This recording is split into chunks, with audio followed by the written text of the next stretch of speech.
It was the siren that signalled the coming change. In a matter of hours, Russia's invasion turned millions of Ukrainians into refugees and transformed tens of thousands of civilians into soldiers. President Zelensky, once a comedian, now a celebrated war leader. We will defeat all threats, he says 1 year on, speaking to his nation. He describes it as a year of bravery and hope, a year of invincibility.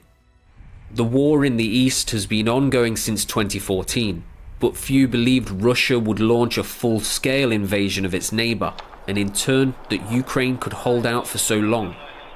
Since then, 8,000 Ukrainian civilians have died. The true number will be much higher. From the fighting, more than 100,000 Ukrainian soldiers are thought to have been killed. Russian losses could be twice as many. In Britain, the war has been marked with silence. From the start of the invasion, the UK has stood beside its Ukrainian ally. Prime Minister Rishi Sunak welcomed his counterpart in recent weeks. Yesterday, at the Ukrainian Catholic Church in London, former Prime Minister Boris Johnson lighted candles.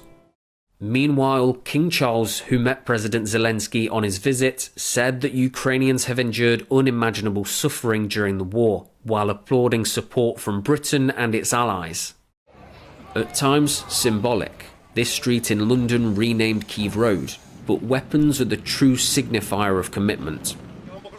Poland's Prime Minister Mateusz Morawiecki confirmed delivery of the Leopard 2 tanks his country pledged to the cause. It's not only documents. Not only documents. Real tanks are also there. We have freedom. Give us wings to protect it. Ukraine asks for jets, but Defence Secretary Ben Wallace says it's not as simple as handing them over, but there are other options. If there are other countries with Russian or Soviet jets, which they could just transfer over, Britain will explore what it can do to give those countries that reassurance that their own skies will be protected.